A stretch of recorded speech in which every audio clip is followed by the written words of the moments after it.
My girlfriend cheated with my coworker and bragged about it at my office, so I quietly collected evidence and watched her career go up in smoke. So, I, 25 male, had been with Kayla, 23 female, for 3 years. We met at this shitty bar downtown through mutual friends. She was hot. We met during trivia night when she destroyed everyone with her random knowledge of 80s action movies.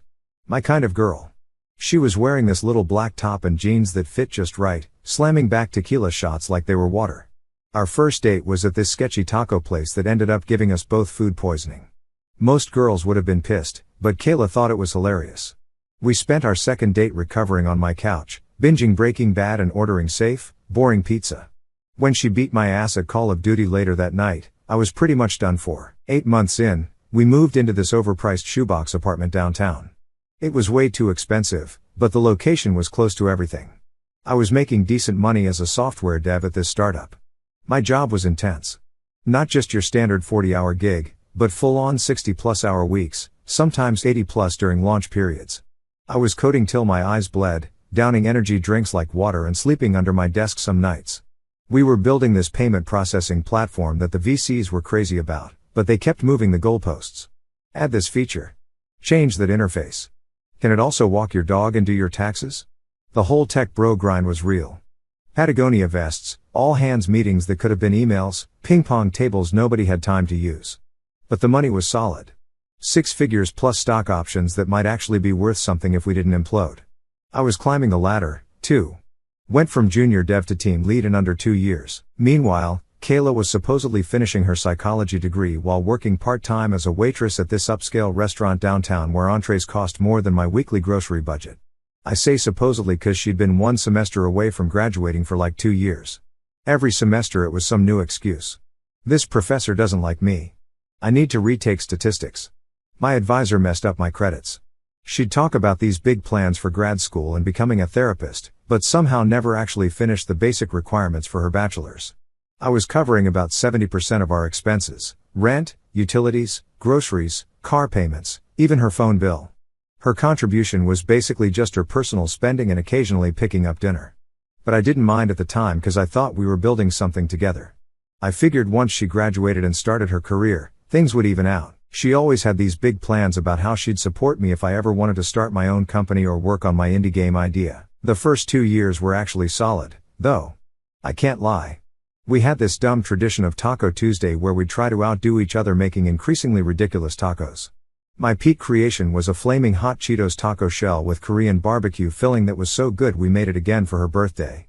She once made this monstrosity with blue corn shells, mango salsa, and cricket protein that was somehow disgusting and amazing at the same time. We did weekend hiking trips where she'd complain the whole way up the mountain, but then be so stoked at the summit that it made it all worth it.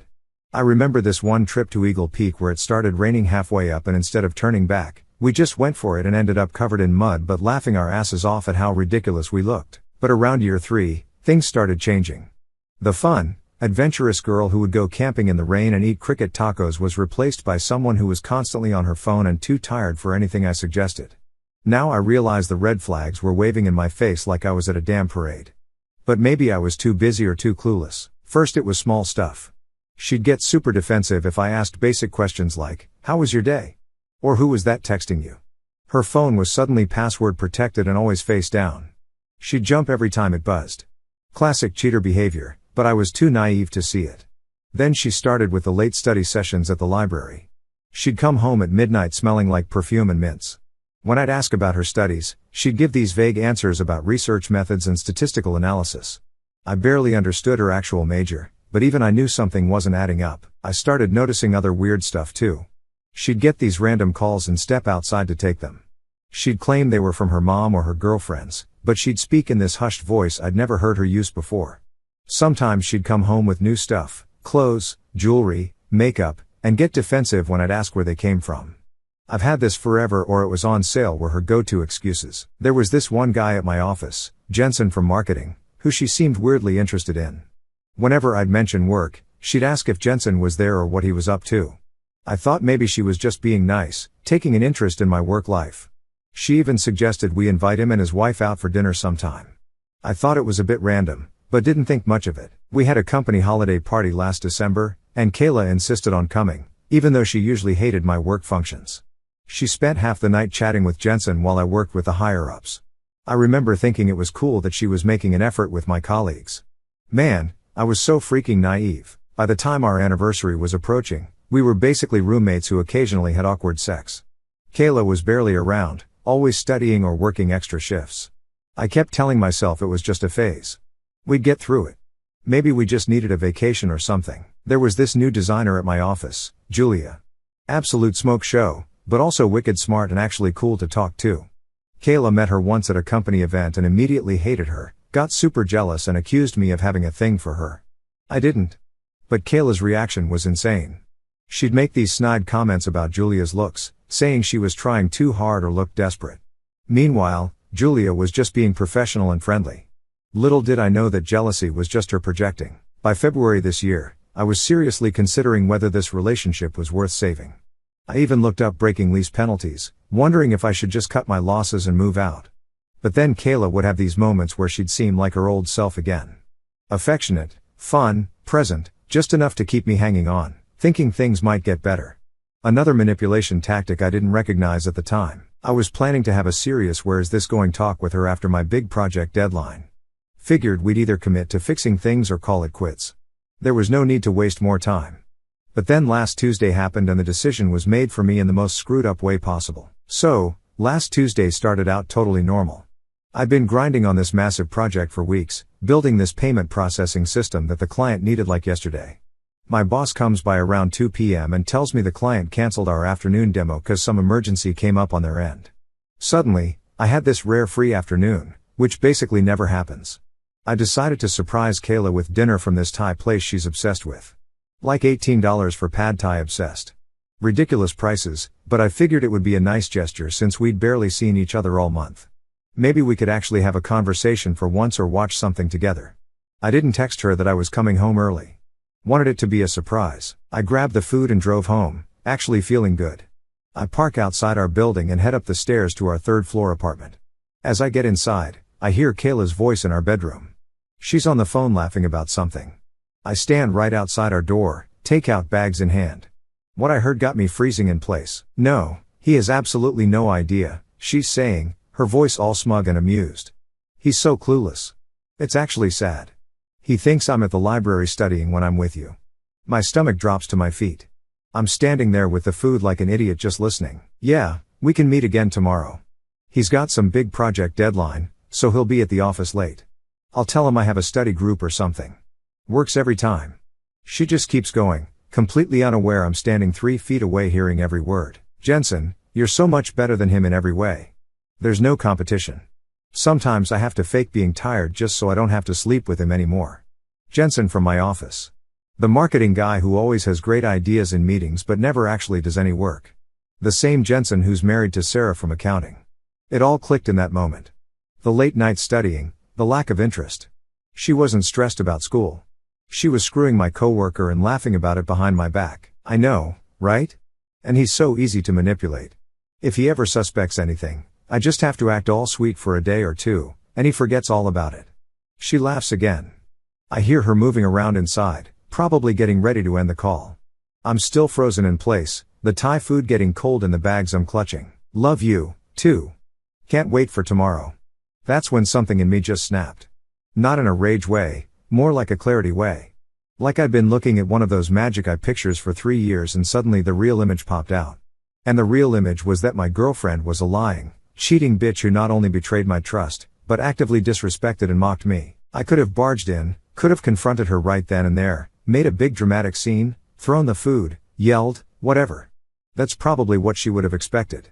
But in that moment, I decided I wasn't going to give her the satisfaction. I wasn't going to be the angry, jealous boyfriend she could paint as the bad guy. So, I turned around, walked back down the hallway, down the stairs, and got in my car. I drove away before she could spot me from the window. I ended up parked in some random mall parking lot, just sitting there trying to process what the hell had just happened. 3 years of my life with someone who could talk about me like that, someone who could betray me so casually and with a coworker. The humiliation was next level. Then I called my buddy Brian. He was the one guy I knew wouldn't blab to anyone in our social circle. I asked him if I could crash at his place for now, and he said yes. He didn't ask questions, just gave me his address. By the time I got to Brian's place, I had the beginnings of a plan, not just to leave Kayla, but to completely remove myself from her life in a way she wouldn't see coming. No chance for her to spin some story. Just gone. Brian took one look at my face when he opened the door and said, "Dude, what the hell happened?" I walked in, sat on his couch, and told him everything. He nodded slowly, then got up and grabbed 2 energy drinks from his fridge. So, I woke up the next morning with this weird calm. I checked my phone. 3 texts from Kayla asking where I was. "Hey, where are you? Thought you were working late. Are you coming home tonight? Hello? Answer me, please." I texted back, "Got stuck at work, crashing at the office. Don't wait up." While she thought I was grinding away at my desk, I was actually executing what Brian and I started calling the ghost protocol. Step 1, secure the finances. I logged into our joint account, technically my account that I'd added her to, and transferred every penny to a new account at a different bank. Kayla had a habit of borrowing from our shared funds for her shopping sprees, so there wasn't much left anyway, maybe $2,300. But it was the principle of the thing. Next, I called my landlord. Told him I needed to remove myself from the lease ASAP due to a family emergency. Guy was surprisingly cool about it once I offered to forfeit my half of the security deposit. $1,100 down the drain, but worth every penny to be legally disconnected from that apartment. And Kayla, while Kayla was at her waitressing shift, Brian helped me move all my essential stuff out.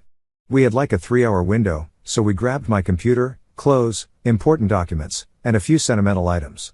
Left all the furniture. Most of it was cheap IKEA anyway. I left my key on the kitchen counter with a note that just said, "I heard your phone call with Jensen. We're done. Don't contact me again." I also left a copy of the lease modification showing I was no longer legally responsible for the rent. That $1,800 a month apartment was now entirely her problem on her waitress salary. While she was 1 semester away from a degree she'd never finish. Good luck with that. The next part was trickier. Work. I couldn't just quit my job because of this Jensen. I'd worked too hard to build my career there. So, I did the next best thing. I called in sick for the rest of the day, claiming I had some nasty stomach bug. Gave me time to figure out my next move while Kayla's world imploded. I blocked her number, her email, all her social media, everything. But I knew that wouldn't stop her for long. So, I also warned all my friends not to tell her where I was. Sure enough, by that evening, my phone was blowing up with calls from unknown numbers and messages from her friends. I didn't answer any of them. The one time I slipped and read a message, it was the usual manipulative garbage. "Please talk to me. There's been a huge misunderstanding. Whatever you think you heard isn't what happened. We need to talk about this like adults." Like adults. Rich coming from someone who was trash talking me while screwing my coworker. The best part of ghosting someone is the complete power shift. For 3 years, Kayla had been pulling the strings, lying to my face. Now I was the one in control, and she was scrambling, desperate for information, for contact, for anything. Day 2 of the ghost protocol, I started getting voicemails from Kayla sobbing about how worried she was, how she just wanted to know I was safe. By day 3, those turned into angry messages about how childish and immature I was being by not talking to her. Meanwhile, I was setting up my new life. I found a short-term rental closer to work. Nothing fancy, just a studio apartment with basic furniture, but it was clean and Kayla-free. I also started digging into this whole Jensen situation. We worked at the same company on different floors, different departments. His poor wife Sarah had no clue. I'd see her sometimes in the cafeteria bringing him lunch. She seemed nice, normal, didn't deserve the sandwich her husband was about to serve her. That's when I got my first truly brilliant idea. If Kayla and Jensen wanted to play dirty, I could play dirty, too. But my version of dirty was much, much dirtier. I was going to sit back and watch their little affair self-destruct spectacularly.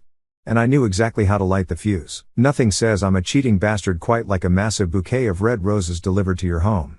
That's exactly what I was counting on. As I punched in my credit card details on fancyflowers.com from Brian's couch, I splurged for the eternal love package. 2 dozen long stem roses, premium vase, the works, $95 plus delivery. But you can't put a price on perfect revenge. I scheduled the delivery for 6 p.m. Wednesday when I knew Sarah would be home from accounting. For the card, I channeled my inner romance novelist, Jensen. I miss you so much it hurts. Last night was incredible. Can't wait to feel you again. Love always, Kayla. XOXO. I even paid extra for the fancy handwritten card option so it wouldn't look printed. I'd learned from our company directory that Jensen and Sarah lived in this fancy suburban neighborhood about 20 minutes from downtown. White picket fence type. Perfect setting for a marriage to implode. After placing the order, I slept like a baby for the first time since discovering Kayla's betrayal. There's something deeply satisfying about knowing you've set a ticking time bomb that's completely out of your hands. By this point, Kayla had been blowing up every possible communication channel trying to reach me. She'd shown up at my office twice, but security wouldn't let her in. On Wednesday, I actually went back to work. Needed to be there to witness the aftermath. Jensen was in the break room when I walked in. The color drained from his face like he'd seen a ghost, which technically he had. The ghost of the guy whose girlfriend he'd been banging. I just nodded at him casually and made my coffee like nothing was wrong. The confused look on his face was priceless. Around 4 p.m. he got a text that made him jump. Check the time on my watch. Yep. The flower shop confirming delivery time. Classic. He immediately stepped out, probably calling Kayla to warn her about the incoming floral missile. I left work at 5:30, timing it so I'd be in the parking lot with a clear view of Jensen's car when he inevitably made his panicked exit. Sure enough, at 6:12 p.m., Jensen came sprinting out of the building, loosening his tie, face flushed with panic. He peeled out of the parking lot like his car was on fire. Too late, buddy. Way too late. The next morning was better than Christmas. I got to work early, grabbed a spot in the common area with my laptop, pretending to work while actually just waiting for the show. The accounting department shared our floor, so I had front row seats. Sarah came in first, eyes red, but head held high. Respect. Jensen slunk in about 20 minutes later, looking like absolute garbage. Same clothes as yesterday. Complete deer in headlights expression. He headed straight for his office, avoiding eye contact with everyone. The whispers started immediately. Our office thrived on gossip and something major had clearly happened between Golden Boy Jensen and his wife. I just sat there sipping my coffee, enjoying the chaos I'd unleashed with one flower delivery. Around 10 a.m., the real fireworks started. Sarah marched across the office to Jensen's door, a stack of papers in hand. Even from a distance, I could tell they were divorce papers. She didn't knock, just barged right in and slammed the door. The shouting was muffled, but everyone on the floor could hear enough. Choice phrases like disgusting liar and how could you? Echoed through the thin walls. People were pretending to work while straining to listen. By lunchtime, the entire office knew. Jensen had been caught cheating with some waitress. If they only knew. HR called him in for a meeting that lasted over an hour. Turns out our company had a pretty strict policy about creating a hostile work environment, and sleeping with a coworker's girlfriend definitely qualified. Meanwhile, Kayla had apparently figured out I knew about Jensen because her messages took on a new desperate tone. My favorite was the novel-length email with the subject line, "It's not what you think." All caps. Because clearly that makes it more believable. I didn't respond to any of it. Just watched from a distance as both their lives unraveled. Jensen was put on administrative leave by the end of the day, which everyone knew was corporate speak for cleaning out your desk while we prepare your termination paperwork. The best part, I never had to say a word. Never had to confront either of them. Sometimes the simplest plans are the most effective. That night, I treated myself to a steak dinner at this fancy place downtown that Kayla had always wanted to try. Took a window seat, ordered the most expensive item on the menu, and enjoyed my night. A week after the flower bomb, Kayla finally tracked me down at Brian's place. No idea how she found out where he lived. Probably harassed one of our mutual friends until they cracked. She showed up on a Saturday morning while I was still in my boxers eating cereal and watching reruns of The Office. The pounding on the door was so aggressive, Brian thought we were being raided. He peeked through the peephole and his eyes went wide. "Dude, it's Kayla and she looks freaking unhinged." I sighed and put down my cereal. Knew this confrontation was coming eventually. Can't ghost someone forever in a city this size. "Let her in," I said. Brian opened the door and Kayla burst in like a hurricane. She looked awful. Mascara streaked down her face, hair unwashed, wearing what looked like pajama pants with a dressy top. Real mental breakdown chic. The second she saw me sitting there casually eating my cinnamon toast crunch, she lost it completely. Started screaming about how I'd ruined her life, how Jensen had dumped her, how she was 3 months behind on rent because I'd abandoned her. I just kept eating my cereal. This clearly pissed her off even more. She grabbed a throw pillow from Brian's couch and hurled it at my head, missed by a mile. Her aim was bad anyway. "Are you even listening to me?" she shrieked. "Do you have any idea what I've been through?" I swallowed my cereal, set the bowl down, and finally spoke. "You mean like how I felt hearing you laugh about me on the phone, explaining how you manipulated me and lied to my face? That kind of been through stuff?" "That wasn't," you don't understand, she stammered. I understand perfectly, I said. You cheated with my coworker, mocked me behind my back, and now you're mad because there were consequences. Seems pretty straightforward to me. That's when the tears started. Not the angry tears from before, but the calculated, manipulative waterworks I'd fallen for so many times before. Pure performance start to finish. The old me would have comforted her. Would have at least considered giving her another chance. The new me just watched with detached fascination, like I was observing a nature documentary about predatory behavior. The flowers were a nice touch, she said between sobs. Jensen's wife threw all his stuff on the lawn. She's filing for divorce. I didn't confirm or deny anything, just shrugged. He blames me for everything, she continued. Says I ruined his life. He blocked my number. Blocked me everywhere.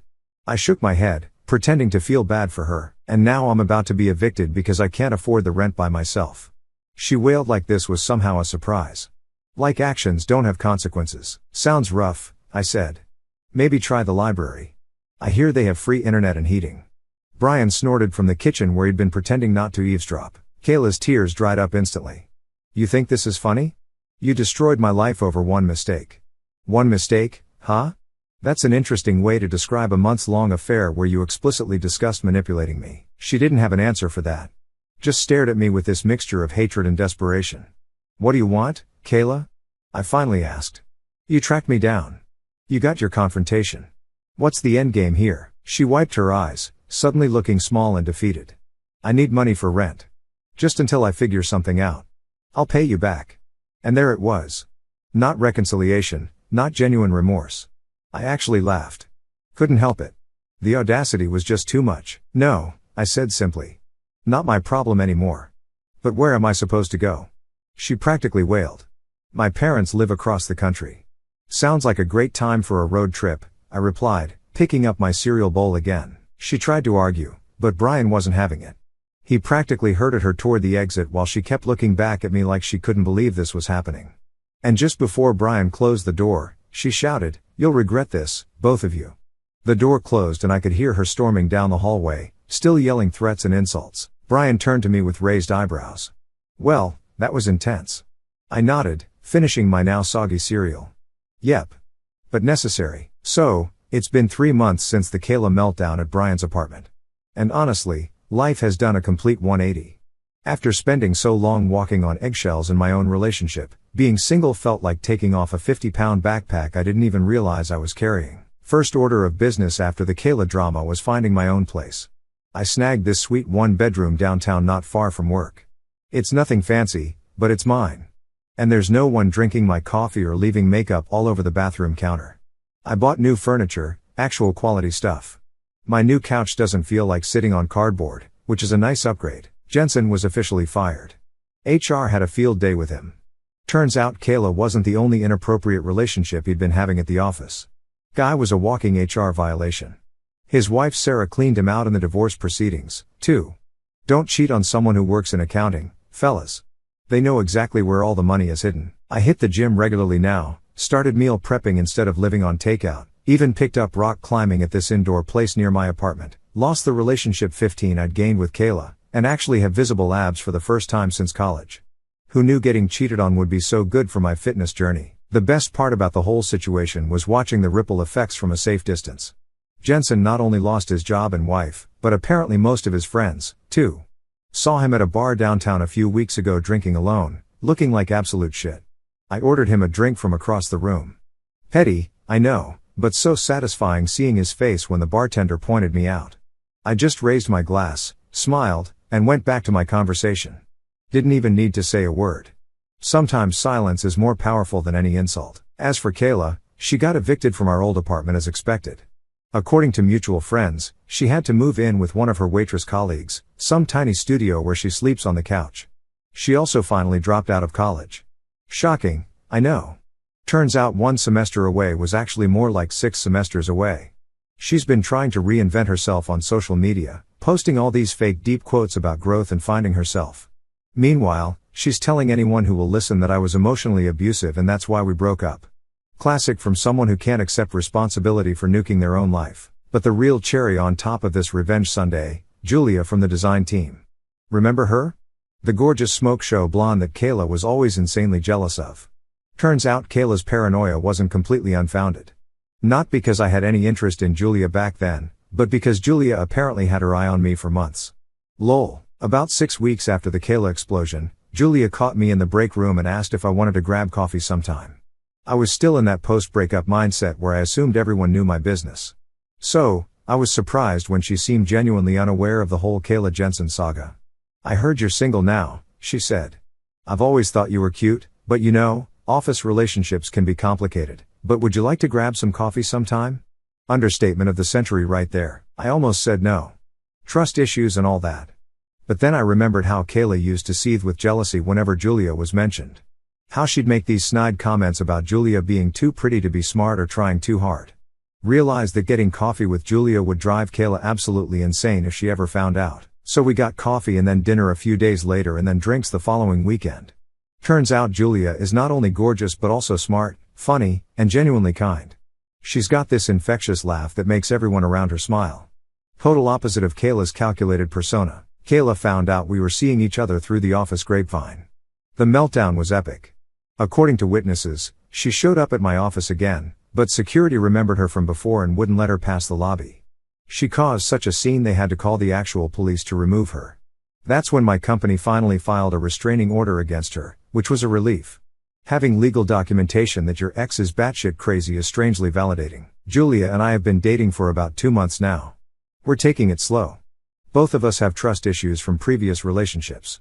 She's teaching me to cook something besides protein shakes and microwave burritos, which my body appreciates. Last weekend, Julia and I ran into Kayla at this coffee shop near the office. Kayla was there with some new guy, clearly trying to make me jealous. She kept laughing too loudly and touching his arm, looking over to see if I was watching. It was pathetic. I genuinely didn't care. Julia and I grabbed our coffees and left without acknowledging them. Outside, Julia turned to me and said, "So that's the famous Kayla, huh? Got to say, trading up is the best revenge." Couldn't have said it better myself. The whole experience taught me some lessons. First, trust your gut. Those little red flags I ignored, they were waving right in my face the whole time. Second, how someone handles adversity shows you who they really are. Kayla's immediate response to consequences was to blame everyone else and try to manipulate her way out. That tells you everything you need to know about her character. Most importantly, I learned that I'm stronger than I thought. A year ago, if you'd told me my girlfriend was cheating with my coworker, I would have predicted a total breakdown. Instead, I handled it with a cold calculation that surprised even me.